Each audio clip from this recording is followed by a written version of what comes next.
And how about that city council meeting? After a year of meeting remotely, 28 aldermen gathered in the city council chambers today, joined by the rest of their colleagues via Zoom. WTTW News reporter Heather Cherone was there too and joins us now. Heather, you were in the press room earlier today. Must have felt good to be back there. What was the mood at city council like? Well, Mayor Lori Lightfoot said it was a little bit like the first day of school. And at one point, there was such a buzz in the chamber from aldermen greeting one another with hugs and kisses and handshakes and fist bump that she had to admonish them to be a little quieter so the city council could continue to conduct its business. Now, it was very different. As you said, there were only 28 aldermen there in person. 22 aldermen logged in and participated in the meeting remotely via Zoom, as we have all done during this pandemic. There were also really strict social distancing protocols for the aldermanic seats. Not that they followed them, because I think everybody was really glad to see them. Everybody wore masks, and it was a little bit bumpy at times as aldermen who were remote or in person tried to be here, but be heard. But it's certainly a step forward. And Alderman Nicholas Spazzato, I think, said it best, saying that it was sort of the first step towards signaling that Chicago is ready to reopen, at least a little bit. One of the aldermen in attendance was Ed Burke, who might have second-guessed that decision once that federal document came out. And now to the substance of what they did there, Heather. They passed an ordinance that supporters say will strengthen the city's affordable housing stock, although some say it's not going far enough. Take a look. It's disappointing, again, that our real estate industry, our developers who get their way in a time where we're so close to reach an agreement for the families of our communities, the communities most vulnerable and affected by this pandemic.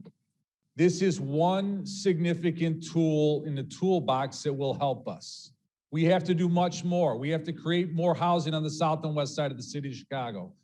But this ordinance before us today is going to create more affordable units in our city, allow people to live in their communities that they grew up in.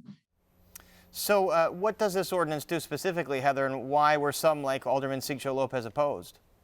Well, Alderman Sigcho Lopez's big concern was that it does not do enough to help the poorest Chicagoans find a safe, nice place to live. He also wanted the ordinance to do more to create family-size units. So that means 2 bedrooms, 3 bedrooms, somewhere where a whole family can live comfortably. And this ordinance really doesn't address that issue, although it tries to by requiring some units to be at least 2-bedroom.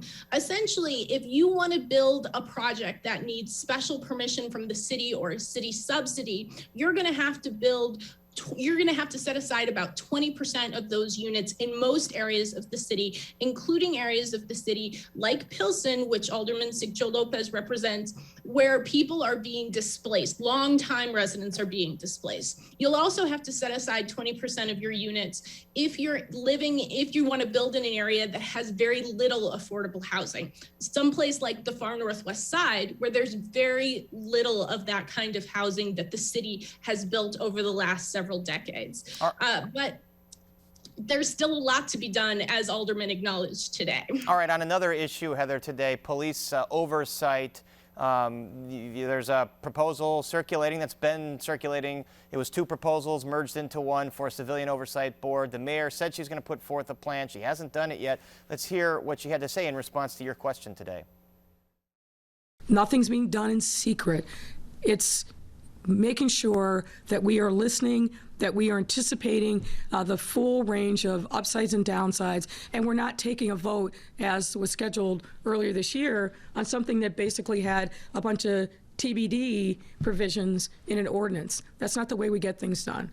So, Heather, when is she going to put forth her ordinance, and what would be in it? She says she'll put it out when she's ready, and she didn't answer my question when I asked her what the hangups were. But we've been waiting for September, and as you saw outside City Council today, people are getting antsy. Well, some things going back to normal, getting back into in-person and not answering reporters' questions. All right, Heather Cherone We'll see you in a bit for Spotlight. And now we go to Brandis Friedman with more on police oversight. Brandis.